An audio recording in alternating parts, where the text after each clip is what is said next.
नमस्कार, मैं हूं ज्योति प्रकाश रंगा और आप देख रहे हैं आरएम न्यूज बीकानेर। आइए डाल लेते हैं एक नजर दिन भर की खास खबरों पर। राज्य की नई गाइडलाइन में 31 दिसंबर को 2 घंटे की मिलेंगी छूट। रात को 1 बजे से लेकर सुबह 5 बजे तक रहेगा कर्फ्यू।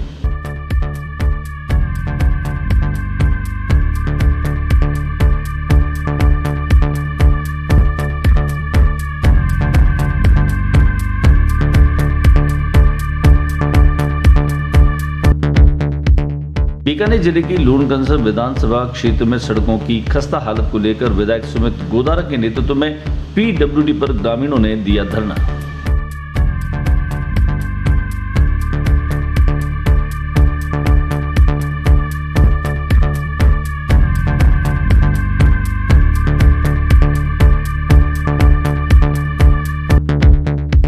उत्तर पश्चिम रेलवे के अधिकारियों ने विभिन्न रूट की रेलगाड़ियों में बिना टिकट यात्रा करने वाले 235 यात्रियों के खिलाफ की कार्रवाई और करीब 1,15,000 रुपए का वसूला जुर्माना।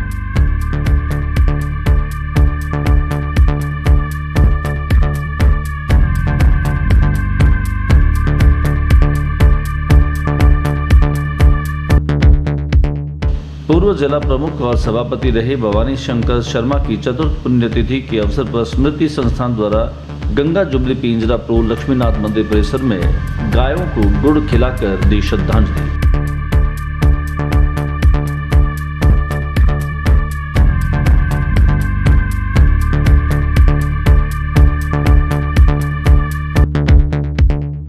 महिला स्वयंसेवकों का प्रशिक्षण हुआ संपन्न। स्वयं सेवकों ने किया पथ संचलन।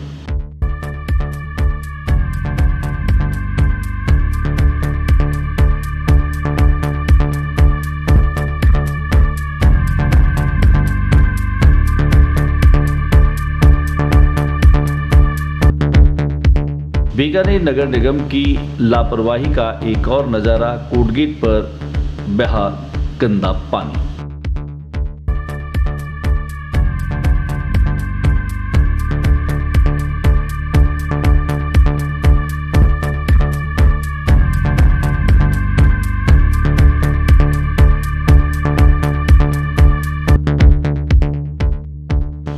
जनवरी से 7 फरवरी तक 75 करोड़ सूर्य नमस्कार किए जाएंगे।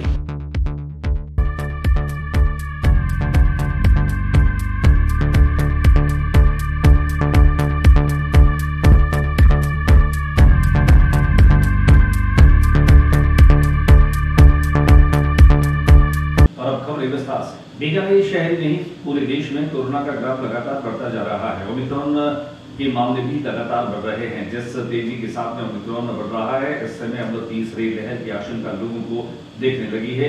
देश के अनेक राज्यों में जहां एहतियात के तौर पर कड़ाई के निर्देश दे दिए गए हैं और नई गाइडलाइन भी जारी कर दी गई है, ऐसे में राजस्थान राज्य में भी नई गाइडलाइन जारी कर दी गई है। अब चूंकि वर्ष बीत रहा है और वर्ष 2021 के 31 दिसंबर को खासतौर से जश्न मनाने वालों की थोड़ी राहत दी गई है। यहाँ पर जो राहत दी गई है वो 31 दिसंबर की रात्रि को 1 बजे से कर्फ्यू लागू होगा। कुल मिलाकर के कहा जा सकता है कि अभी जहां कोरोना को लेकर के थोड़ी कड़ाई जो है वह मानने लगे हैं, वहीं सरकार भी एहतियात के तौर पर न केवल राज्य की जनता को संदेश दे रही है कि वे भी कोरोना के एप्रोप्रिएट बिहेव का पालन करें और इसके साथ साथ वे भीड़ भाड़ वाले इलाकों में न जाए और न ही वे खुद भीड़ भाड़ का हिस्सा बने। कुल मिलाकर के मुख्यमंत्री अशोक गहलोत की भी यही सोच है कि राज्य जो है वह कोरोना से महफूज रहे, लेकिन जब तक हम खुद इस बात से नहीं बचेंगे तब तक हमें कोई भी नहीं बचा सकता। हमने यहाँ पुलिस अधिकारी से बातचीत की, शैलेंद्र इंदौरिया से बातचीत के दौरान उन्होंने कहा कि सामान्य तौर पर कर्फ्यू की जो मियाद है रात्रि को 11 बजे से लेकर सुबह 5 बजे तक है, लेकिन 31 दिसंबर की रात्रि को होटल जो एसोसिएशन के लोग हैं वो उनके पास में आकर के मिले। जिन लोगों ने पहले से कार्यक्रमों को बुक कर रखा है वे चाहते हैं कि उन्हें थोड़ा शिथिलन दिया जाए और इसी की अनुशंसा के आधार पर अब जो है वह रात्रि का कर्फ्यू 1 बजे से लेकर और 5 बजे तक रहेगा। कुल मिलाकर के 31 दिसंबर की रात्रि, जिसमें 1 जनवरी जो है वो तारीख बदल जाएगी, तो रात को 1 बजे से लेकर सुबह 5 बजे तक यह कर्फ्यू रहेगा। हमने बातचीत की शैलेंद्र इंदौरिया से। तो जनरल अपने जो 11 बजे से सुबह 5 बजे तक रहता है नाइट कर्फ्यू। उसमें 31 दिसंबर की रात्रि को 2 घंटे रिलैक्सेशन देते हुए रात्रि को 1 बजे से सुबह 5 बजे तक रहेगा। कितने स्थानों पर इस तरह के कार्यक्रम किए जा रहे हैं, वो कोई जानकारी मिल पाई है? इसके संबंध में करीब 30-35 लोग आए थे, जो होटल संचालक, जो बड़े बड़े होटल्स थे, तो उनको ये दिशा निर्देश बताए गए हैं। इसके अलावा जो अपने बीट कांस्टेबल हैं, बीट प्रभारी हैं, SHOs हैं, डॉल्फिन, चेतक और जो भी अपनी पेट्रोलिंग यूनिट्स हैं, सबको इस संबंध में बता दिया गया है।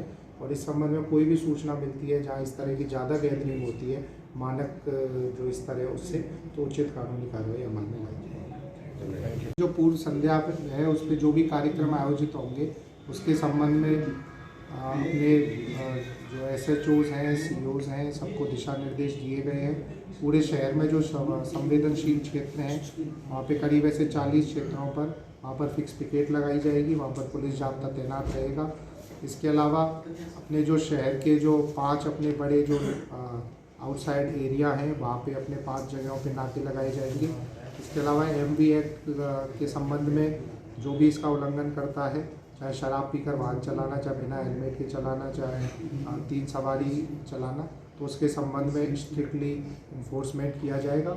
उसके संबंध में उचित कानूनी कार्रवाई की जाएगी, MV एक्ट की पालना सुनिश्चित की जाएगी।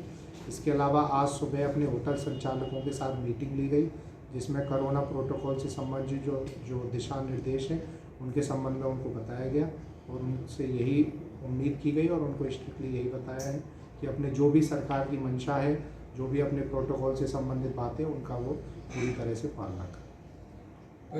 मीटिंग हो गई, लेकिन जो नियम है उसमें रैंडम, जैसे पुलिस SHOs को भी ये दिशा निर्देश हैं, रैंडम अपने चेकिंग की जाएगी। इसके अलावा होटल संचालकों को यही कहा गया है कि आप जो भी कमरा दें या जो भी आगे अपनी सुविधाएं करें, उसके संबंध में पहले उनकी रिपोर्ट लें। इसके अलावा जो कल अपने सरकार की तरफ से जो कोविड के संबंध में जो दिशा निर्देश आए थे, उसमें केवल 31 दिसंबर। बातचीत करें धूमकरण विधानसभा क्षेत्र की, जहां की सड़कों की हालत बहुत खस्ता है। यहाँ के विधायक सुमित गोदारा के नेतृत्व में अनेक ग्रामीणों ने PWD पहुंच करके आज धरना दिया और प्रदर्शन किया। कुल मिलाकर के उनका ये आरोप है कि लंबा समय हो गया है कि धूमकरण की सड़कों की कोई सुध नहीं दी गई, न ही इनका नवीनीकरण किया गया। आइए हम आपको दिखाते हैं PWD पर किस तरीके से विधायक गोदारा के साथ में ग्रामीण पहुंचे। देख ले सभी से मेरा निवेदन है, जो भी देख ले मीटिंग नहीं आओगे भाई,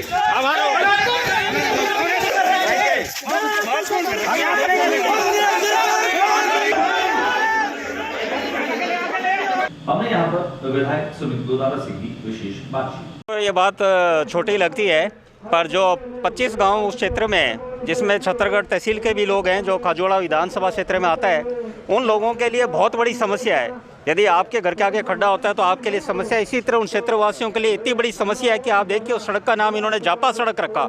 मैं भी गांव में जाऊं तो लोग इतने उद्वेलित हैं इस सड़क को लेकर कि ये भारतीय जनता पार्टी की सरकार में 2018 में इसका कार्य शुरू हो चुका था, पर जैसे ही सत्ता परिवर्तन हुई इस काम को रोक दिया गया और 3 साल में अनेक बार 10-10 दिन काम हुआ, पर काम वहीं का वहीं रहा। और 5 किलोमीटर सड़क ऐसी है कि उसमें आदमी चल भी नहीं सकता।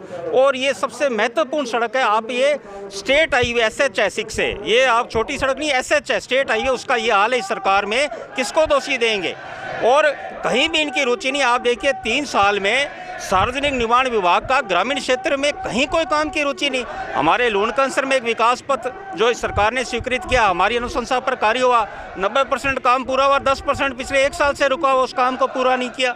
उठाते रहेंगे, यही हमारा धर्म है जनप्रतिनिधि के नाते कि जनता की हर छोटी सी परेशानी, जैसे आपने कहा कि ये छोटी, ये तो बहुत बड़ी परेशानी है, जनता के लिए छोटी सी भी परेशानी होती है तो हम वहाँ पर तैयार हैं। यही हमारे भारतीय जनता पार्टी की रीति नीति है, उसी नीति पर मेरा तो जनप्रतिनिधि का धर्म है। उसी के नाते लोगों ने आह्वान किया कि सड़क के लिए बात उठाइए। आज हम आए हैं और हमें पूर्ण विश्वास है सड़क मंजूर करा कर ही और काम समय पर करवा कर ही हम यहाँ से जाएंगे। उत्तर पश्चिम रेलवे के अधिकारियों ने विभिन्न रूटों पर चलने वाली रेलगाड़ियों में बिना टिकट यात्री करने वाले जो यात्री हैं उन यात्रियों से जुर्माना वसूल किया और यह तकरीबन 1,15,000 रुपए के करीब जो है यह जुर्माना उन्होंने वसूल किया।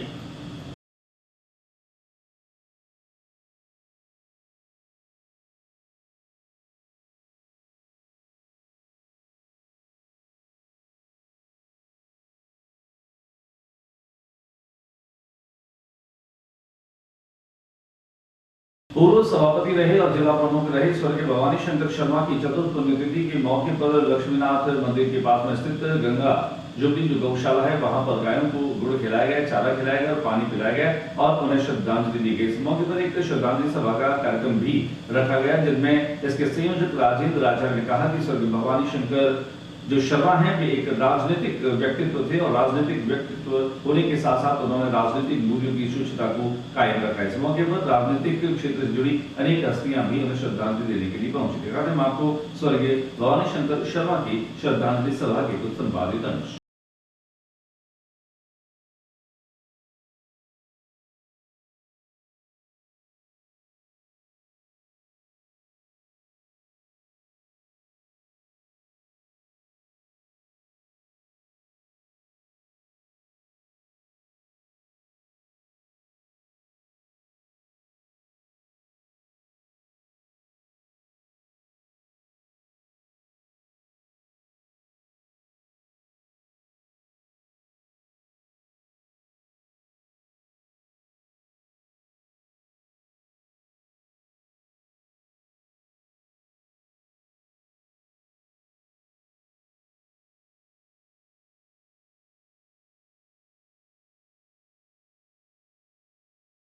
चौथी पुण्यतिथि है, क्योंकि वास्तव में उनकी बहुत याद आती है और उन्होंने बीकानेर में जितने गरीब लोगों के लिए काम किए हैं शायद यहाँ किसी ने किए होंगे। और वैसा पॉलिटिशियन मेरी नज़रों में अभी तक कोई नहीं आया जिस पोजीशन में उन्होंने बिना स्वार्थ के अपनी पूरी ज़िंदगी लगा दी। तो उसका तो मतलब अभी तक कोई ऐसा आदमी नहीं आता जो भवानी शंकर जी का मुकाबला कर सके। बीकानेर में महिला स्वयं सेवकों का 5 दिवसीय प्रशिक्षण शिविर संपन्न हुआ। प्रशिक्षण शिविर से जुड़े जेठानंद व्यास ने जानकारी देते हुए बताया कि महिला स्वयं सेवकों का पहली बार पथ संचलन आयोजित किया गया, जिनमें मातृशक्ति ने जोश और उत्साह के साथ में हिस्सा लिया। पहले हम आपको दिखाते हैं अलग अलग मार्गों से निकलते हुए महिला स्वयं सेवकों के पथ संचलन की कुछ झलकियां।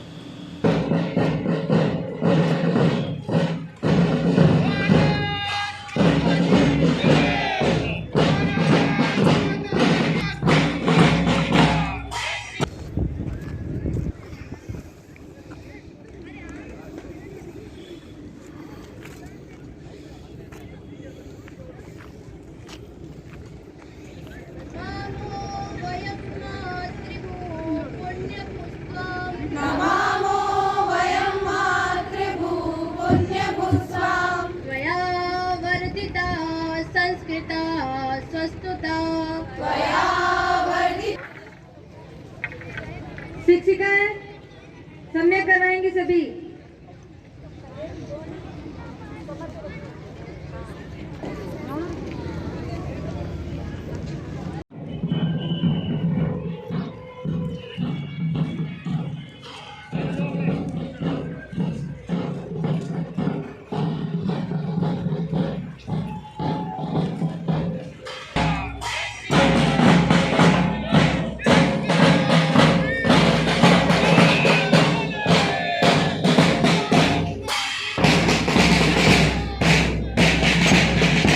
मौके पर हमने महिला स्वयंसेवक से की विशेष बातचीत। नागौर विभाग और बीकानेर के विभिन्न स्थानों से आई है।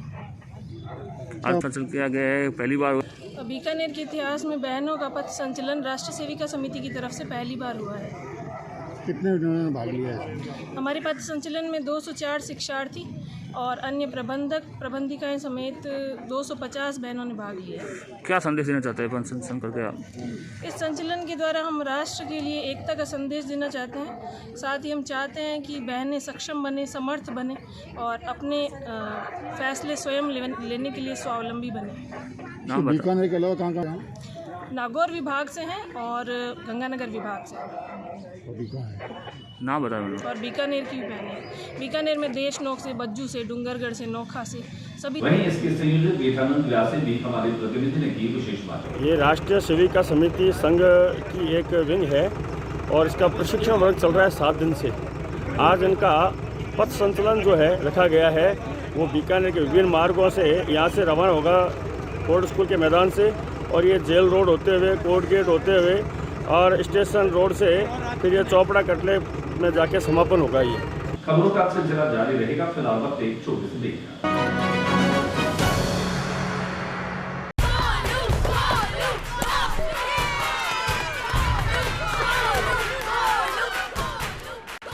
Arjun is batting, why are we cheering for Golu? He isn't even here. Arey, you don't know. He hasn't come so that we don't get infected. Spread of novel coronavirus disease can be stopped. Staying away from public places when you have fever with cold and cough could stop spreading it. Help us to help you. Visit your nearest health facility if you have cough, fever or difficulty in breathing, or contact helpline number 9111 2397 8046.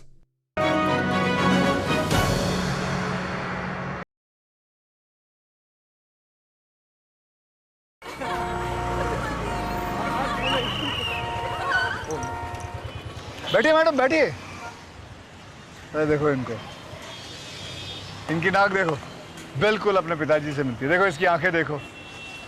पता है तेरे पिताजी ने हमें हंसाया है, रुलाया है, मनोरंजन दिया है। मतलब कौन सा गाना था? एक चतुर नार बड़ी होशियार है, क्या गाना था वो? ओए बिट्टू, तू यहाँ क्या कर रहा है? और ये दोनों लड़कियां कौन है? देखिए भाई साहब, आप कौन है? जी मैं इसका बाप हूँ। आप इसके बाप हैं? महमूद का बेटा नहीं है तू? अरे हास्य कलाकार महमूद, ये तेरे बाप का रोड नहीं है? जी नहीं। तो फिर बिना हेलमेट के दो लड़कियों को बिठा के व्रूम व्रूम करते शर्म नहीं आती तुम्हें? चलान तो कटेगा भैया तेरा। और अभी उतर के लेके जाओ। आपकी और सबकी सुरक्षा के लिए कृपया ट्रैफिक नियमों का पालन कीजिए, क्योंकि रोड किसी के बाप का नहीं है। शाबाश। सड़क सुरक्षा जीवन रक्षा।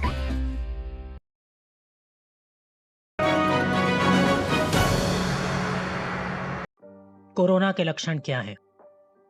बुखार, सूखी खांसी, थकान, स्वाद या गंध का ना आना। इसके साथ ही कुछ लोगों में कुछ और लक्षण भी पाए जा सकते हैं, जैसे कि गले में खराश, सर या बदन दर्द, त्वचा पे चकत्ते पड़ना, आंखों का लाल होना या दस्त लगना। अगर आपको इनमें से कोई भी लक्षण हो तो बिल्कुल भी लापरवाही ना बरतें और ये 3 चीजें जरूर करें।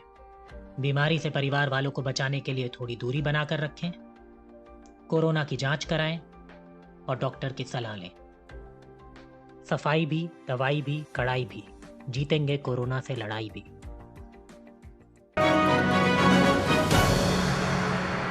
देखिए बाद में फिर आपका स्वागत। बीकानेर नगर निगम को अगर नाकारा निगम कहे तो कोई बड़ी बात नहीं है, क्योंकि बीकानेर नगर निगम लगातार लोगों की अपेक्षाओं पर जो है वह खरा नहीं उतर पा रहा है। यहाँ पर न केवल सीवरेज की समस्या को लेकर लोगों को परेशानी, बल्कि यहाँ ड्रेनेज सिस्टम भी गड़बड़ा जाता है। कुल मिलाकर के बीकानेर कोटगेट जो हृदय स्थल कहा जाता है, यहाँ पर सुबह सुबह ही सीवरेज से पानी ओवरफ्लो होकर के सड़कों पर बहना शुरू हो जाता है। ये गंदा पानी आने जाने वाले लोगों के लिए परेशानी का सबब बनता है। दिखाते हैं आपको सुबह सुबह का नजारा, जहाँ कोटगेट पर सीवरेज ओवरफ्लो हो जाने के कारण से लोगों को काफी दुश्वारियों का सामना करना पड़ा।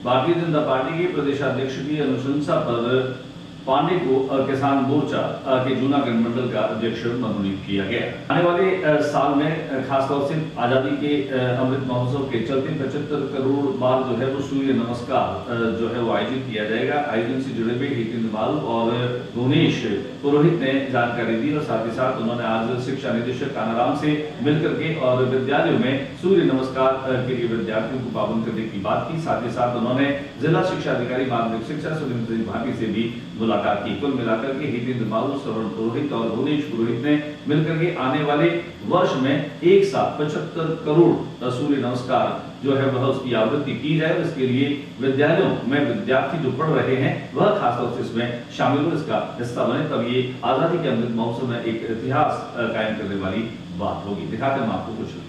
बीकानेर प्रीमियर लीग क्रिकेट प्रतियोगिता का आगाज आगामी 9 जनवरी 2022 से होने जा रहा है। विनोबा खेल मैदान पर आयोजित होने वाले इस क्रिकेट प्रतियोगिता के आयोजन से जुड़े राहुल चावरिया से हमने बातचीत की। बातचीत के दौरान राहुल चावरिया ने बताया कि विजेता रहने वाली टीम को 21,000 रुपए की नकद राशि दी जाएगी, वहीं उपविजेता रहने वाली टीम को 11,000 रुपए की राशि पुरस्कार के रूप में दी जाएगी। हमने बातचीत की इसके आयोजन से जुड़े राहुल चावरिया से। वर्ष 2021 बीत रहा है और वर्ष 2022 आने वाला है। नई उम्मीदों के साथ में वर्ष 2000 का आगाज़ हो रहा है। बीकानेर की अगर हम बात करें तो बीकानेर में 9 जनवरी को विनोबा खेल मैदान पर बीकाना क्रिकेट प्रीमियर लीग प्रतियोगिता का आयोजन किया जाए। टेनिस बॉल से होने वाले इस प्रतियोगिता के आयोजक राहुल चावरिया हमारे साथ में हैं। राहुल से बातचीत करेंगे। राहुल, स्वागत है आपका। राहुल, बताएं दर्शकों को कि प्रतियोगिता जो है वो किस तरह से आयोजित होगी, कितनी टीमें इसमें हिस्सा ले सकेगी और कितनी इसमें आपने इनामी राशि रखी है? सर, ये open ball tennis cricket Nivea ball से कराया जाएगी। ये प्रतियोगिता है क्रिकेट की और इसमें कम से कम 50 टीमें तो हम मान के चलें, क्योंकि हमारे बिनवा खेल मैदान बहुत अच्छा मैदान है और यहाँ पर पिच भी अच्छा देते हैं खिलाड़ियों को खेलने के लिए और खेल भावना के लिए हम ये प्रतियोगिता कराते हैं कि सभी बीकानेर के सभी जो क्रिकेट प्रेमी हैं, युवा है। नहीं, जैसे आपने इसको प्रीमियर लीग कहा है, तो प्रीमियर लीग में क्या लीग आधार पर होंगे, नॉकआउट आधार पर? नॉकआउट आधार पर सारे टूर्नामेंट की मैचेज होंगे। इसमें कोई आपने इनामी राशि रखी है, विजेता उपविजेता? सर बिल्कुल रखी है। इस टूर्नामेंट की इनामी राशि है 21,000 रुपये और विजेता को मिलेगी और 11,000 रुपये उप विजेता को मिलेगी और एंट्री फीस इसमें 2500 रुपये है और भी बहुत सारी उपहार हैं। तो लास्ट डेट एंट्री फीस की क्या रखी है आपने? Sir last date entry fees की रखी है सर 7 तारीख है। 7 जनवरी लास्ट फॉर्म है, इसका फॉर्म भर के फिलअप करके 15 खिलाड़ियों की अपनी टीम का फोटो और उनका एड्रेस पूरे फॉर्म आपको जमा करवाने पड़ेंगे। तो आपको उम्मीद है करीब 50 टीमें इसमें? 50 टीमें सर। शुक्रिया राहुल जी। ये थे हमारे साथ में राहुल चावरिया जो इस बीकानेर प्रीमियर लीग से जुड़े हैं और बता रहे थे कि किस तरीके से पहली जो टीम रहने वाली है, विजेता टीम को 21,000 रुपये की नकद राशि का पुरस्कार भी है। होप्सो की उम्मीद करें आने वाले 2022 में सब कुछ ठीक हो और लोग फिर से अपनी ज़िंदगी को बेहतर तरीके से जिए। खेल कूद प्रतियोगिताएँ सामाजिक प्रॉस्पेरिटी को भी बढ़ाती है। मैं ज्योति प्रकाश रंगा, साथ ही कैमरा पर्सन शंकर सारस्वत के साथ RM न्यूज़। बीकानेर में दिनों बीकानेर प्रेस क्लब के तत्वावधान में खेल कूद प्रतियोगिताएं चल रही है। खेल कूद प्रतियोगिताओं में जहां बैडमिंटन प्रतियोगिता में लक्ष्मण डालो विजेता बने, वहीं टेबल टेनिस प्रतियोगिता में मुकेश पुरोहित जो है वो विजेता बने। उन्होंने आज एक कांटेदार मुकाबले में अजीज भुट्टा को पराजित किया। 3 सेटों तक चले इस मैराथन मुकाबले में जहाँ मुकेश पुरोहित ने अजीज भुट्टा को 20-22 से और 24-22 से और 21-13 से पराजित किया। यहाँ पर बड़ी संख्या में पत्रकार मौजूद रहे। सामू स्पोर्ट्स स्कूल में दौड़ प्रतियोगिता भी पत्रकारों के मध्य संपन्न हुई। आज के बुलेटिन में बस इतना ही। अगले बुलेटिन में नेगेटिव वीडियो के साथ चैनल पर फिर मुलाकात होगी। न्यूज रूम से ज्योति प्रकाश रंगा को इजाजत दीजिए। नमस्कार।